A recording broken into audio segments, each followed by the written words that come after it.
Mi abuelo siempre me enseñó a temerle a los días tormentosos. Me contaba historias acerca de Red Bark, la prisión local de máxima seguridad. Decía que ahí encerraban a los criminales más violentos. También decía que algunos eran tan peligrosos que no se podía confiar en encerrarlos en celdas normales y mejor los encadenaban a las paredes de piedra. Me recordaba acerca de los días de lluvia y las tormentas nocturnas. Me explicaba cómo era que la lluvia debilitaba la roca, y algunos de esos hombres podían escaparse de sus cadenas. Me mostraba recortes de periódicos donde se revelaban noticias sobre los escapes. Había siempre unos cuantos cada año, y mi abuelo me decía que siempre coincidían con días de lluvia. Algunos prófugos escapaban hacia vecindarios cercanos, intentando esconderse en los garajes o en los sótanos de las personas. A veces entraban a las casas. A veces hacían cosas innombrables con la gente que habitaba esas casas. Nosotros vivíamos a 8 millas de Red Bark, y en los días de lluvia mi abuelo me recordaba esto. Solía decirme que en días tormentosos era mejor que me quedara en mi cuarto, asegurara mi puerta, pusiera algo de música, tomara una historieta y dejara a mi mente divagar. Hasta me enseñó cómo convertir mi closet en una fortaleza de la soledad. Solo arrojaba una cobija y un par de cojines dentro. En mi closet tenía una caja de historietas y un baúl lleno de golosinas. Mi abuelo me sugería que me encerrara en el closet cuando llovía. Y yo me sentaba a escuchar música con mi Walkman, hojeaba algunos libros o simplemente me acomodaba en los cojines y me dormía. Me sentía seguro en mi closet. Además de que disfrutaba las horas que pasaba ahí en los días de lluvia.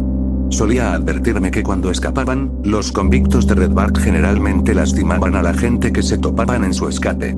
Si llegaban a irrumpir en una casa y por casualidad había una familia en la sala viendo televisión, ellos atacaban. Me decía que si un prisionero llegase a nuestro vecindario y entrara a nuestra casa, yo estaría seguro siempre y cuando me quedara en el closet. Era virtualmente imposible que me encontrara en mi escondite. Así me sentía seguro en mi closet en los días de lluvia. Pero mi abuelo desapareció un día de junio. Yo vivía solo con él, ya que mis padres habían muerto años atrás. Mi abuelo desapareció y yo tuve miedo de llamar a la policía. Sabía que si algo le hubiera pasado, la policía me llevaría a un orfanato. Yo no quería vivir en un orfanato, yo ya tenía una casa. Por eso no le conté a nadie de su desaparición por una semana. Sabía dónde guardaba mi abuelo algo de efectivo. Así que no tuve que lidiar con problemas de comida. Unos 8 días después de su desaparición, nos dejaron salir temprano de la escuela. Decían que se avecinaba la tormenta del siglo. Truenos, relámpago y lluvia torrencial toda la noche. La lluvia era tan fuerte que las calles principales se inundaron. Yo me encontraba en mi pequeño escondite cubierto con una cobija. Los truenos resonaban afuera. Tenía miedo, no por la tormenta, pero por lo fácil que era para alguien escapar de Red Bark en una tormenta de esta magnitud. Poco después se fue la luz. Estaba en el closet en medio de la oscuridad. Me puse a escuchar música en mi Walkman. Unas horas después, la música se distorsionó. Minutos más tarde se detuvo por completo. Las baterías se habían terminado. Estaba envuelto en oscuridad y silencio. La luz no había regresado todavía. De pronto, el silencio fue roto por un sonido a la distancia. Lo ignoré al principio, pero su insistencia me hizo ponerle atención. Era como si rascaran en el piso de abajo. Por unos instantes me negué a salir, pero al fin decidí asomarme por las escaleras. El sonido se escuchaba todavía. Bajé las escaleras y me dirigí hacia la cocina. Ahí me detuve nuevamente. El sonido venía del piso, pero nosotros no teníamos sótano. Empecé a distinguir más sonidos además del rascar en el suelo. Eran gemidos y quejidos. Caminé hacia la sala donde se escuchaban con mayor fuerza. Salí hacia el corredor principal y tropecé con el tapete. Justo ahí abajo se escuchaban con más fuerza. Retiré el tapete solo para descubrir una puerta con candado en el suelo. No tenía conocimiento de su existencia. Tomé el llavero y comencé a intentar abrir el candado.